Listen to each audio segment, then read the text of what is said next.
travel folders, it was said, the Pacific is an ocean of magnificent distances. The largest ocean in the world, 34 times bigger than the continent of Europe. It covers 70 million square miles, roughly 1/3 of the Earth's surface.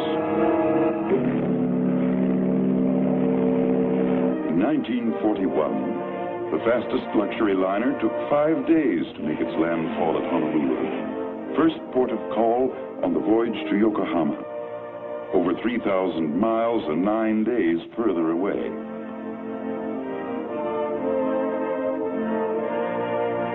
Of course, if you were in a great hurry, like Japan's special envoy, Saburo Kurosu, in December 1941, you could make the trip by air in 2 days, 13 hours, and 15 minutes.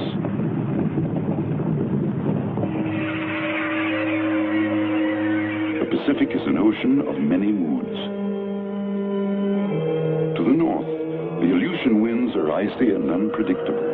Here, as is said, weather is born.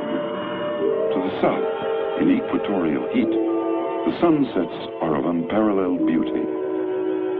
Here, rising from the blue shark-infested waters, lie jungles, dense and malarial. Volcanoes, like Krakatoa, which once exploded with a violence that shook the world. It is an ocean of islands with names once strange to Western ears. Tarawa, Saipan, Iwo Jima. Names now almost as familiar as Gettysburg, Trafalgar, Verdun. Islands inhabited by little-known peoples, Polynesians, Melanesians, and Micronesians. We had caught glimpses of them in the movies, dancing their hip dances, chanting their island songs. At one time, some had been cannibals, but now most were good-natured and friendly, living in what writers like Herman Melville and Jack London had described as an approximation of paradise. Since 6:55 a.m. Honolulu time, Sunday, December 7th, 1941, this paradise has been a battlefield.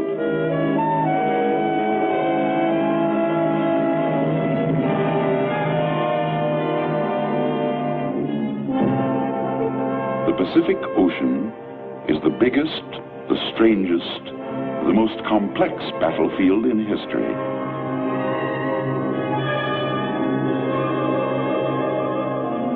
To understand what distance in the Pacific really means, touch the point of a pencil to the map.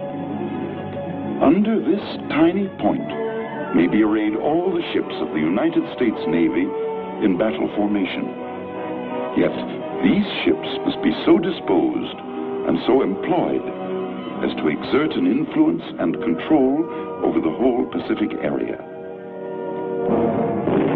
Land war is familiar to the people of Europe and Asia. A massive war of tanks locked in battle, of men deploying, maneuvering along highways, canals, railroads, in city streets, in buildings of brick and stone. But it is different in the Pacific, where there are no highways, no railroads, only the limitless lanes of the sea.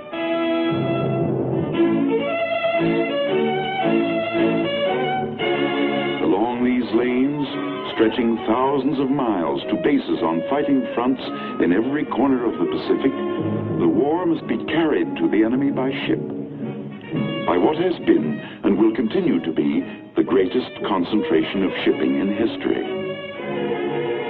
There is a special kind of ship for every mission.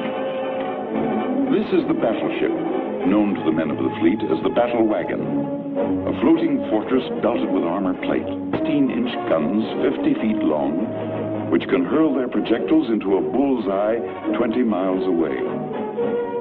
Light and heavy cruisers, scouts and watchdogs, fast and elusive, able to hold their own in the heaviest actions. The destroyer, the Tin Can, a fragile steel shell crammed with horsepower, moving at express train speed to protect slower vessels with guns, torpedoes, and depth charges.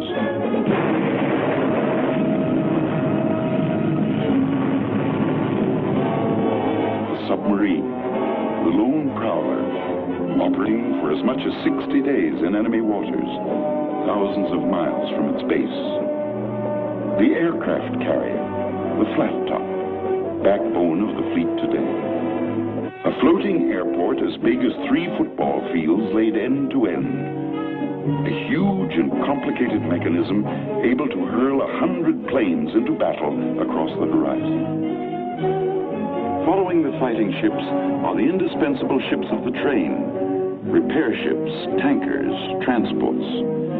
With landing craft, they carry the fuel, ammunition, machine shops, food and drinking water, everything to enable the fighting ships to stay at sea, farther from their bases, and in more continuous action than any fleet in history. The fighting ships and their auxiliaries are arranged in groups called task forces, a new concept developed in peacetime years by the United States Navy and proved in battle in this war. Each task force is in itself a fleet, self-contained and self-sustaining, a singular mission, convoy, reconnaissance, or attack. And as the task force principle is new, almost all the ships themselves are new, built and commissioned since war began. Their officers and men have carried the war to the very doorstep of Japan. They too are new. Only a few years ago, most of these young veterans were at home, playing football and baseball, studying at schools, working in factories or on farms, growing up in the dream that war had been outlawed in their time.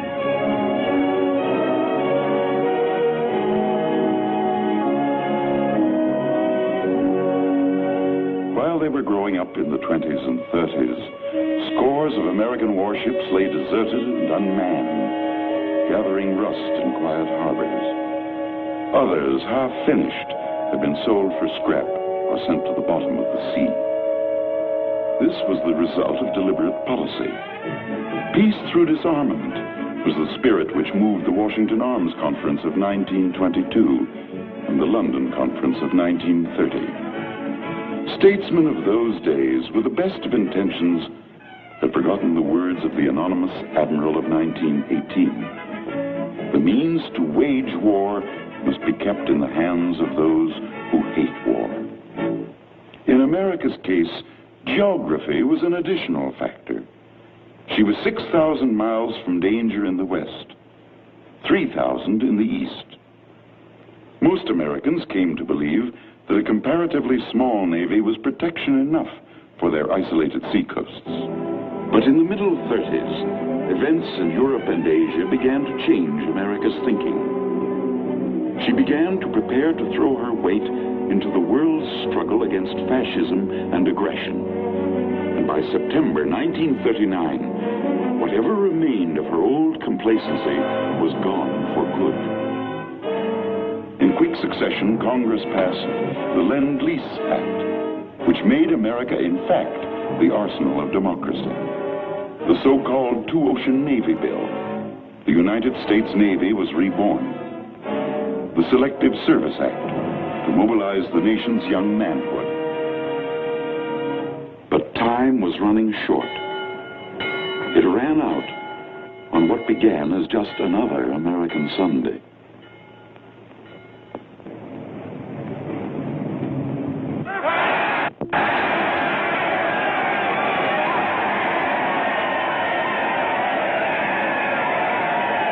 Nightfall, the churches were crowded with bewildered people who had heard the news of humiliating defeat.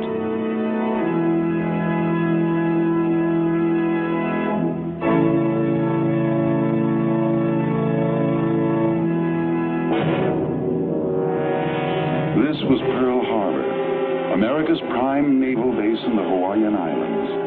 19 proud ships rested on the bottom. 4,572 men were dead, wounded, or missing. In the hands of Japan rested the balance of power in the Pacific. bought at a known cost of 48 planes shot down, 3 midget submarines, perhaps 150 men. It was, on the surface, the cheapest bargain in history. But by the morning of December 8th, thanks to Japanese treachery and deceit, Americans were aroused to the depths of their souls. They now stood shoulder to shoulder, of one mind, of one purpose, with the peoples of all free nations everywhere. Through crowded streets, America's great war leader, the late President Roosevelt, drove to the Capitol. With confidence in our armed forces, with the unbounding determination of our people, we will gain the inevitable triumph, so help us God.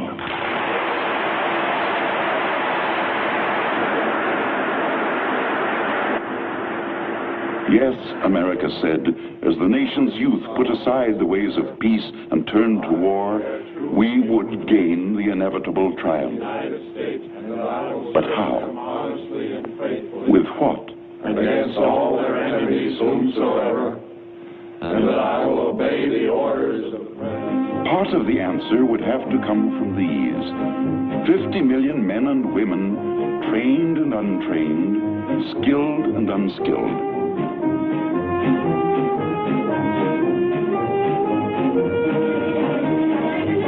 Part of the answer lay here.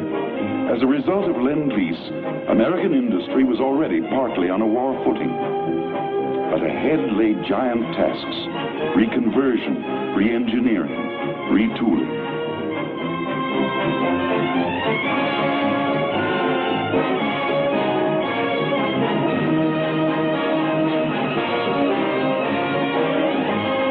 But the greatest part of the answer, as always, would have to come from the men who would meet the enemy face to face. Boys from the forests of the Northwest, the mines and factories of the East, the farms of the Midwest, the cotton fields and cane breaks of the South. Could these millions, trained only in the ways of peace, be taught to handle rifle and grenade, airplane and warship? Could they be welded into a fighting force, able to master the veteran warriors of Germany and Japan?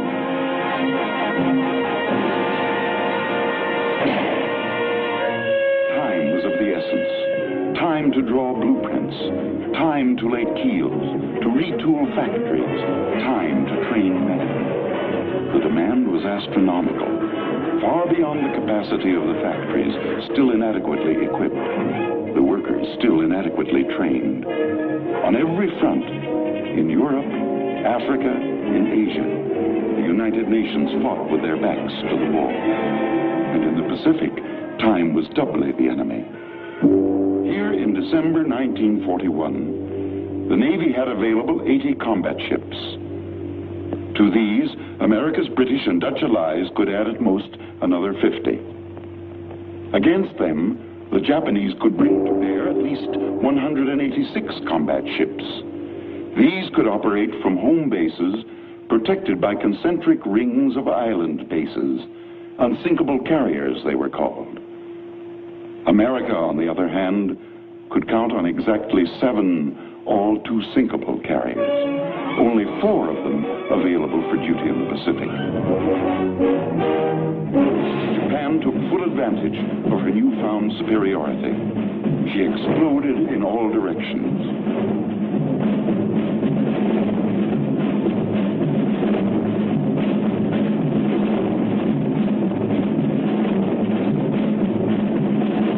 In less than 5 months, she had overrun 1.5 million square miles in southeastern Asia and the southwest Pacific. The oil fields of the Indies were hers. She had 95% of all the world's supply of raw rubber, 2/3 of all the tin. She had copper and lead and zinc, 90% of all the quinine in the world. She had completed the conquest of 125 million people, unlimited slave labor. Overnight, Japan had carved out for herself the second largest empire in the world.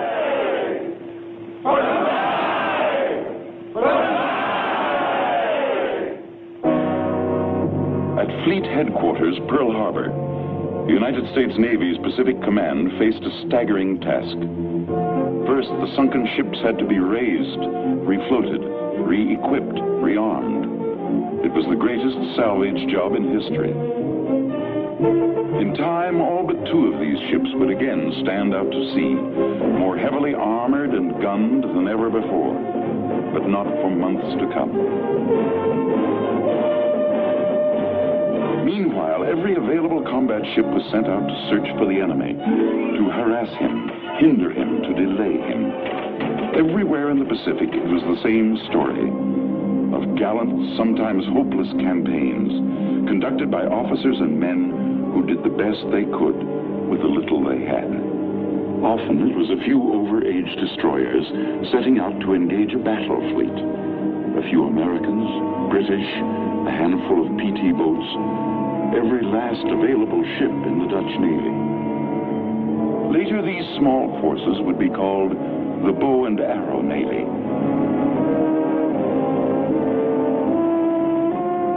They took their losses, not stopping to count their dead in the Macassar Strait, the Banduang Strait, the Java Sea. In days to come, when the tiny pieces called battles could be slipped into the overall pattern called war, the job they did in the Pacific would assume its rightful place in history. From the beginning, the men of the undersea arm contributed more than their share. Their forays to the very harbor mouths of Japan helped check the enemy in the full tide of his advance. The Navy's airmen did their part. Small carrier task forces launched daring attacks on Japanese bases, foretastes of the mighty aerial strikes to come. They hit at the Gilberts and the Marshalls, at distant Wake and Marcus, at Salamaua and Lae. They learned as they fought, from admirals like Halsey to pilots and plane handlers. They taught themselves the tactics of a new and spectacular kind of warfare.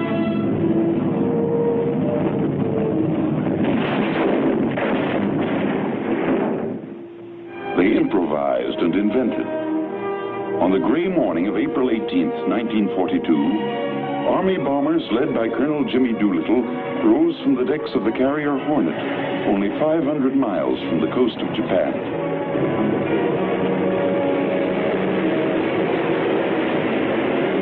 Captain Mitcher and his men gave them a cheer as they disappeared into a scud of clouds to drop their bombs on Tokyo itself.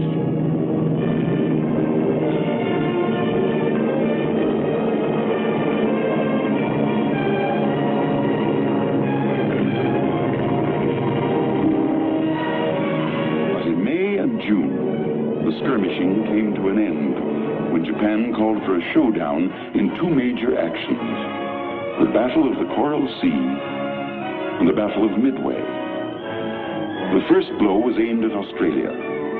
Early in May, a powerful Japanese task force was observed moving south into the Coral Sea. An American force moved to intercept. Aircraft exchanged blows.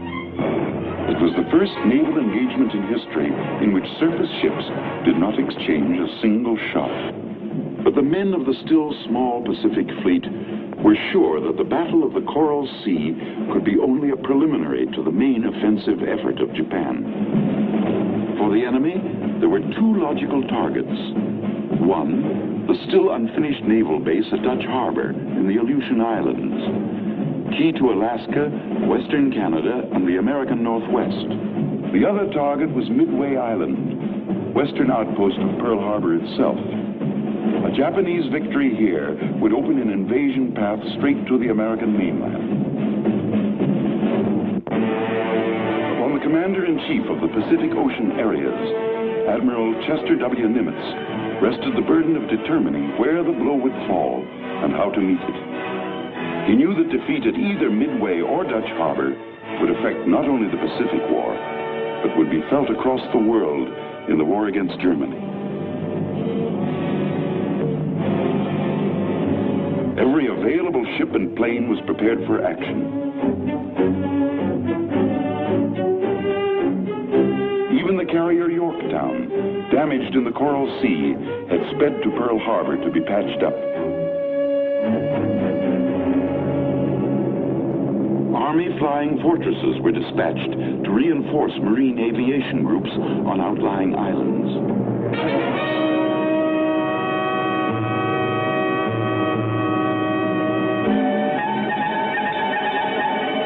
The first blow fell in the north. At daybreak on June 3, 1942, Dutch Harbor reported an attack by a strong Japanese force. But Admiral Nimitz sensed that this was a diversion only, not the main blow. He ordered his carrier force to the west. As the small American force sailed from Pearl Harbor for its rendezvous with destiny, it carried into the Pacific the hopes of the free world. To the west, a vast weather front was rolling toward Midway. On June 3rd, a Navy patrol bomber nosed up to the weather front and made the first contact with the enemy.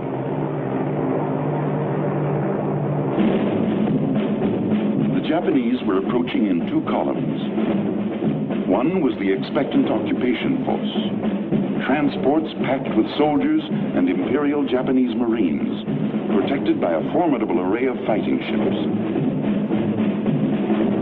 The other was the striking arm, the Japanese Navy's four finest aircraft carriers, escorted by battleships, heavy cruisers, and destroyers. The Army fortresses, although somewhat new at this game, found the Southern, or occupation force. They went in and scored hits on a cruiser and a transport.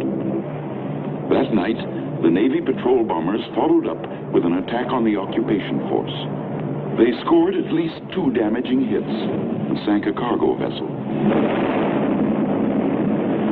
Next day, the enemy had moved within range of Midway. Marine air squadrons found the striking force.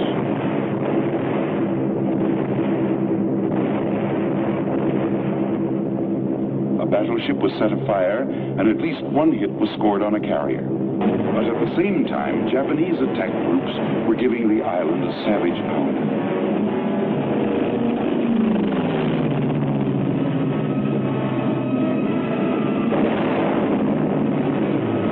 The enemy forces moved in for the kill. But still, they had not detected the approaching American task force. The speeding American carriers were still out of range. For 24 hours, their radio loudspeakers had been bringing in snatches of the actions being fought west of Midway.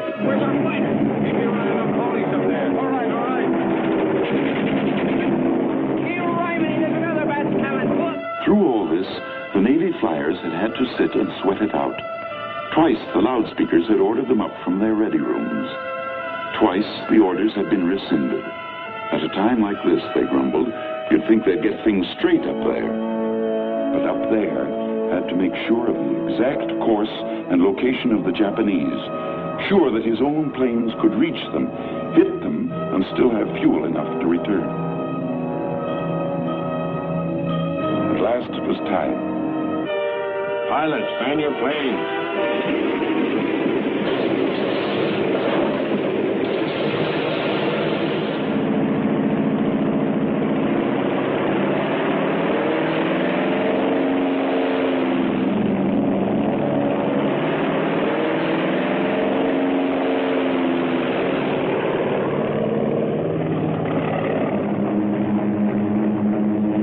2 hours from their carriers, the American flyers began to suspect that something had gone wrong.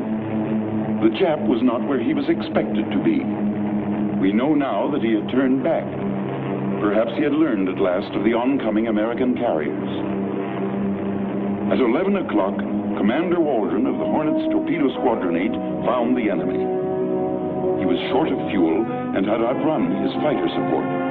Nevertheless, he attacked. Of his squadron, only one man, Ensign Gay, lived to inflate his life raft on the sea. He saw his comrades from the Hornet, the Enterprise, and the Yorktown plunge into the Japanese fleet. They went for the carriers first. In quick sequence, they pounded them into flaming hulks. Kaga, Akagi, Soryu. And with them, 2 battleships were left burning. But one carrier, the Hiryu, escaped for the time being, long enough for a Parthian shot which crippled the Yorktown.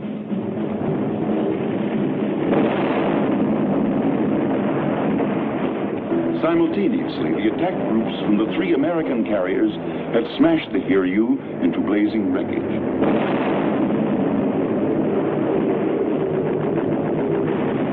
For several days, the American flyers delivered textbook attacks on the enemy's battleships and cruisers, now naked of aerial defense. The once clean blue sea was spotted for hundreds of miles with oil slicks and wreckage. By sunset on June 6th, the Battle of Midway had already taken its place beside Jutland, Trafalgar, and the rout of the Spanish Armada. Intelligence officers began to tally up the score. On the morning of June 7th, the men of the victorious American fleet began to bury their dead. As in the skies over Britain 2 years before, a few had earned the gratitude of the many.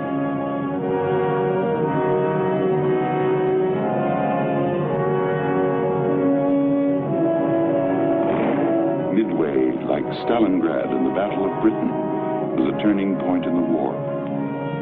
It marked the golden moment when men could tell themselves at last that victory was possible in the Pacific. The initiative now rested securely in the hands of the United States Navy, never again to be relinquished.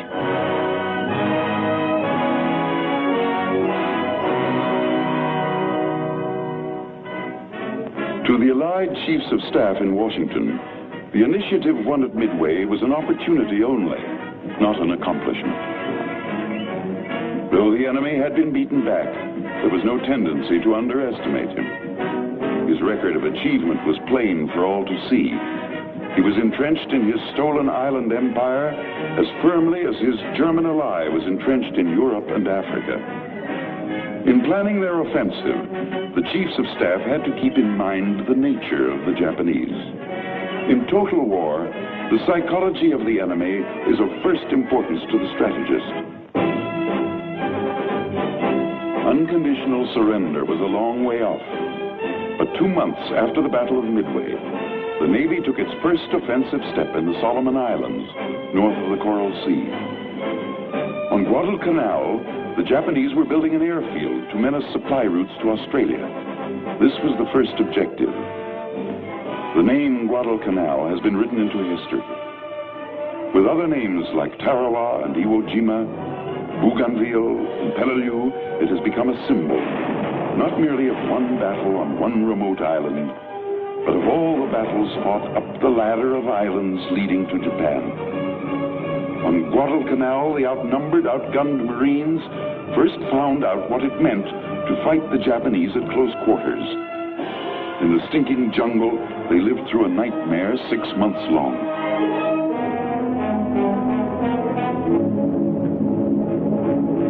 Offshore, American and Australian ships were engaged in no less desperate battle.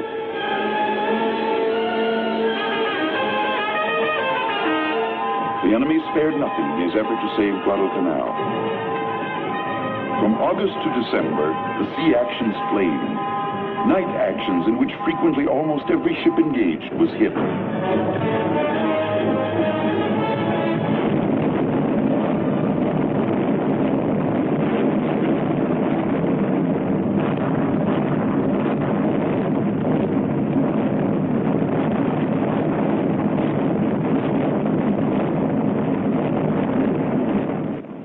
Then, suddenly, at sea and ashore, the Japanese attacks ended. The weary Blue Jackets had driven the enemy from waters he already considered his own.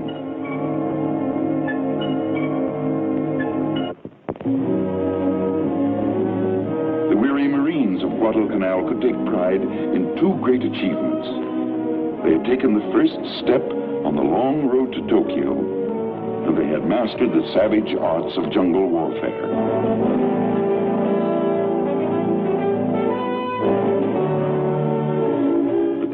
Some were going home.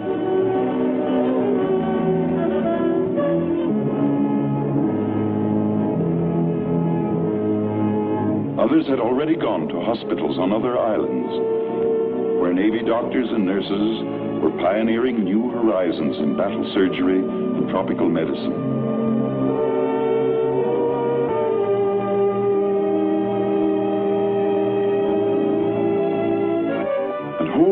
Were also set aside where tired men could recapture a little of the easygoing life they had nearly forgotten.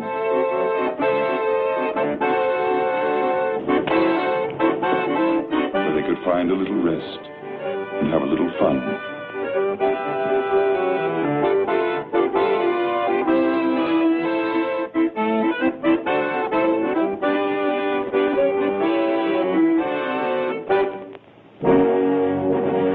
Some men rested, the offensive strategy of the United Nations could not. In November 1943, America's commander-in-chief flew to Cairo to meet with the war leaders of Great Britain and China. Here in the shadow of the pyramids, they affirmed the Allied program for unrelenting attack in the Pacific. They had the weapons now. There were warships of every type. American industry and labor were meeting the test of global war. They had used well the time bought for them by the bow and arrow navy of the early days, by the outnumbered heroes on Bataan, by the men who fought in the Coral Sea, at Midway, on Guadalcanal, by the free peoples everywhere in the Pacific who had steadfastly resisted Japanese aggression, and by the Chinese who for 8 long years had stood off the full onslaught of the Japanese armies. These mighty bombers were built on time, bought by the sacrifice of British, Australians, New Zealanders, and Dutch. These giant stockpiles were built up while guerrillas in the Philippines and the Netherlands East Indies were fighting the enemy with little more than hope. And even more important, the United Nations now had men for the Pacific. Blue jackets to handle the complex machinery of modern sea power. Airmen, soldiers and Marines trained for amphibious and jungle warfare. And all these were but the vanguard of a host of others still in training camps. Under their commanders, Fleet Admiral Nimitz in the Central Pacific and Army General Douglas MacArthur in the Southwest, by the side of their allies, they were ready to push attack. What they accomplished is history. From Guadalcanal and New Guinea, the Allied advance gathered momentum, striking from airfields on key islands, taking this base, bypassing that. Short steps at first, and as America's power grew, lengthening into giant strides, the world began to hear of strange places. Vidja and Tarawa, Kwajalein and Etapia, Biak and Saipan, Peleliu and Morata. And as the pace increased, more familiar names would come back into the news. The Philippines,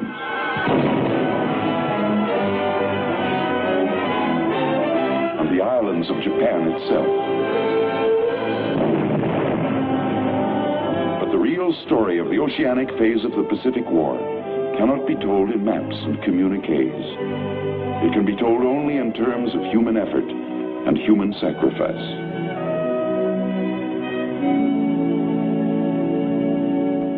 A task force can weigh anchor to sail against the enemy only because thousands of officers and men ashore have worked long months at the tremendous and exacting job of planning.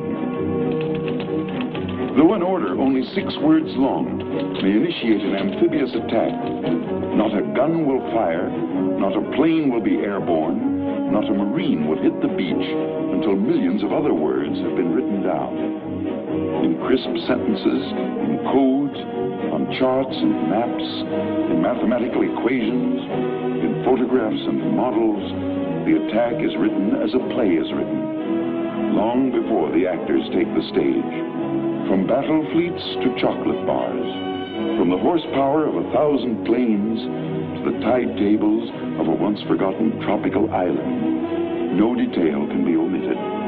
Yet all this planning is for one ultimate purpose: to put this man and his rifle ashore on a hostile beach. This is the eve of battle. This is the eve of Guadalcanal, of Tarawa, of Palau, Leyte, Iwo Jima, Okinawa.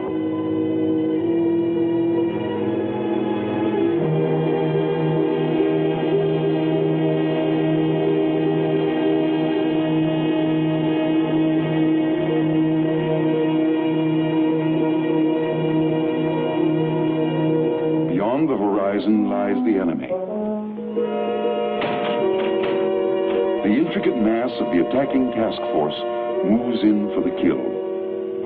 Each ship in its designated place, each man at his designated station, all at the designated time. H hour on D-Day.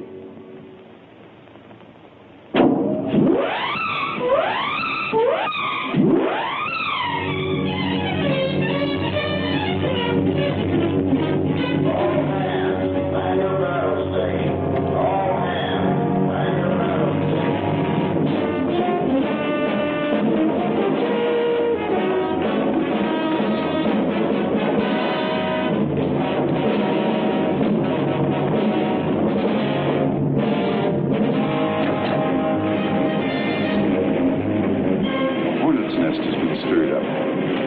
Japanese torpedo bombers.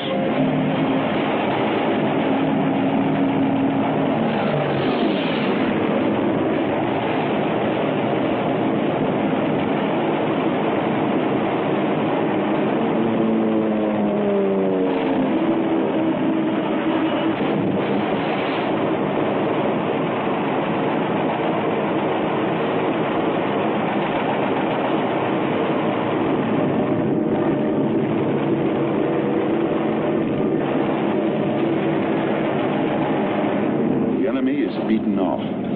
In the pre-dawn, the American carrier planes take off.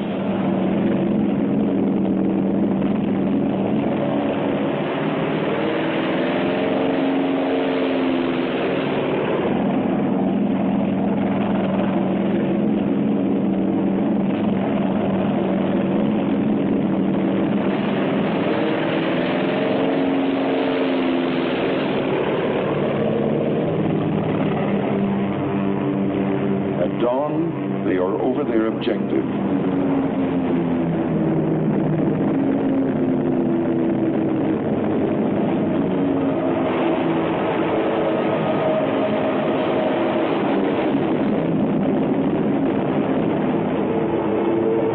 An American plane is shot down.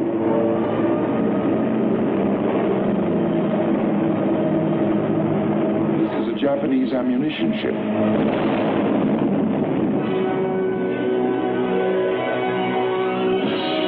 Battle wagons and cruisers have taken up stations close ashore.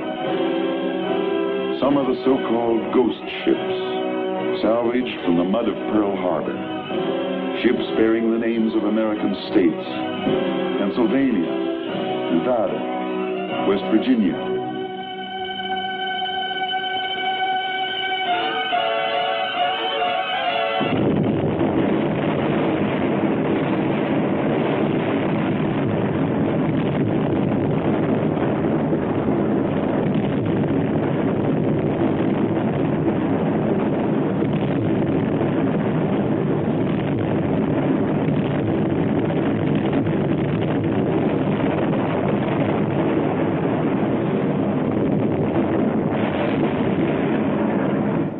paying off their debt.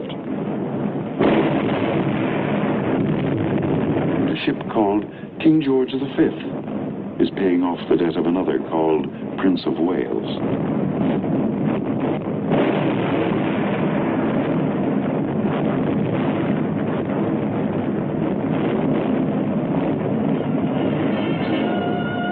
Now it is the turn of the Marines and soldiers. From hard experience, they know what lies ahead. The enemy has had years to fortify these islands.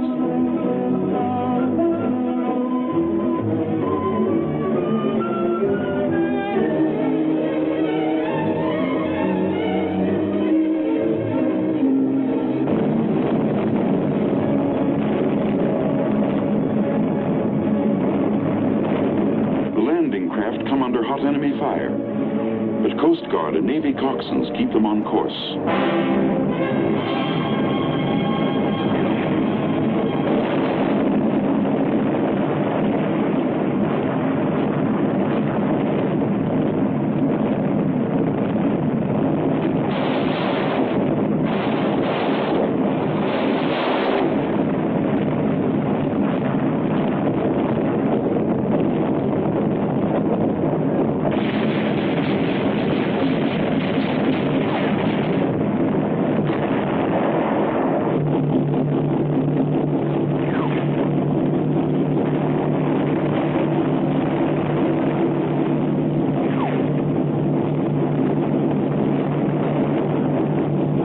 Schedule.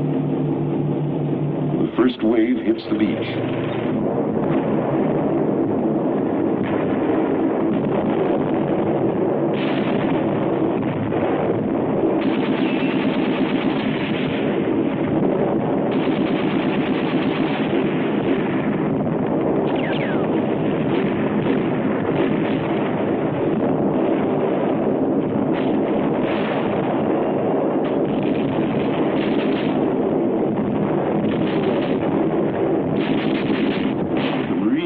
Soldiers have won a tiny strip of the beach, a fingernail, no more. They must get over the hump, in from the beach. This is rugged. The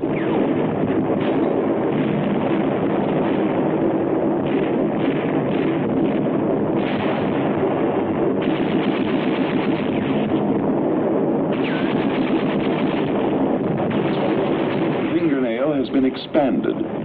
It is now a solid beachhead. But the forward elements are pinned down by mortar and machine gun fire. The Japanese are reported gathering for a counterattack.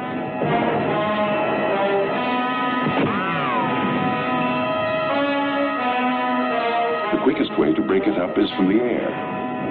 The beach calls the carriers 50 miles offshore. But the carriers, too, have their hands full.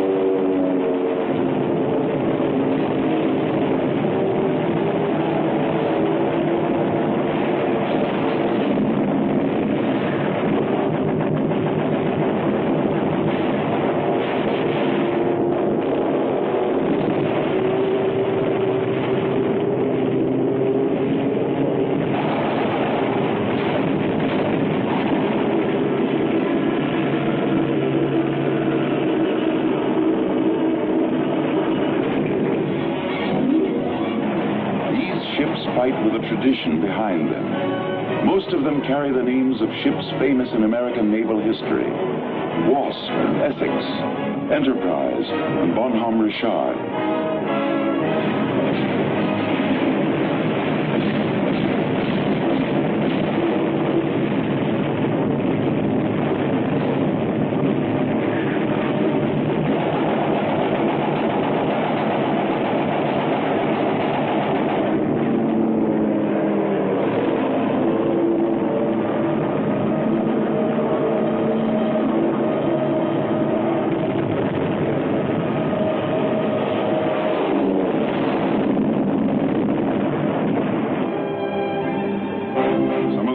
destroyers are temporarily out of action, but the others can fulfill their obligations to the men ashore.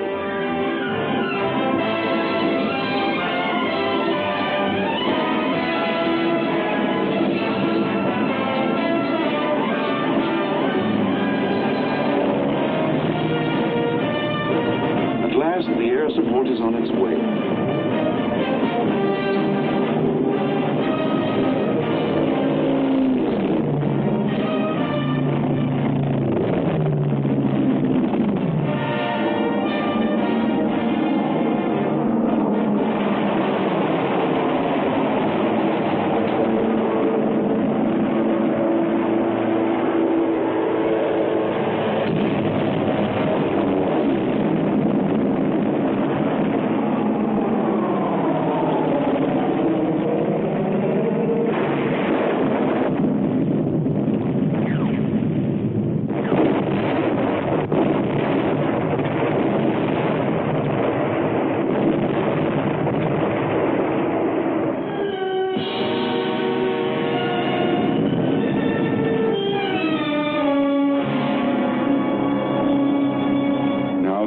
Can again inch forward.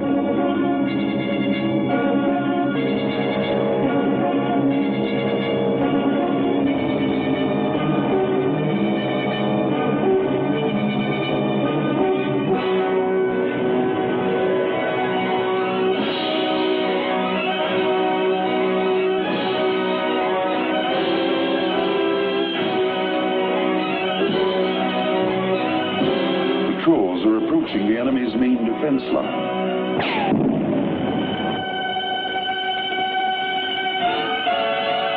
It would have to be pried out with tanks, with artillery, and machine guns, and mortars, with hand grenades, and gasoline bombs.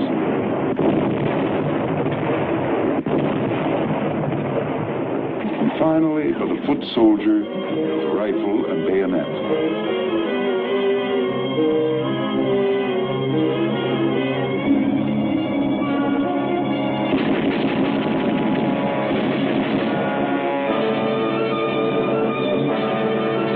Japanese dynamite.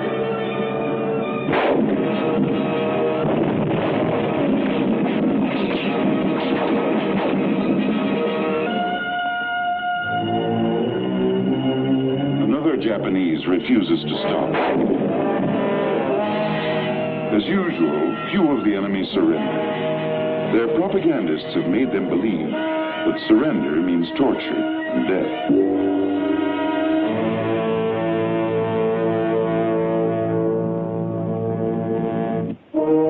The seaborne community is moving in to stay. The operation can officially be considered a success.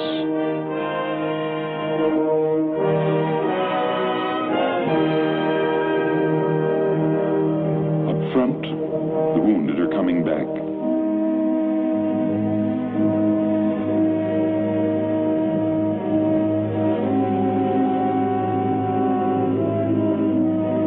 Some will recover to fight again. Some will always bear the scars of battle.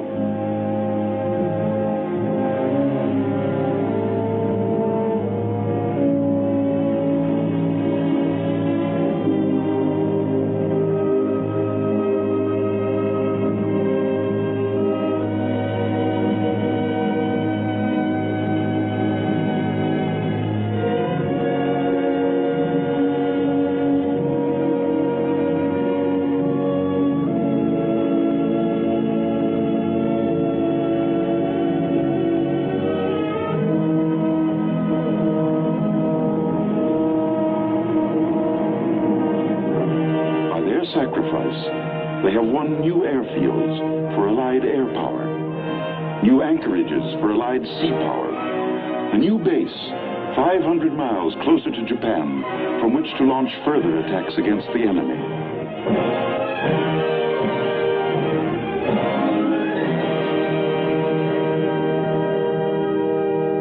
Step by step, This has been the story of the advance to the gates of Japan. Step by step, this has been the price.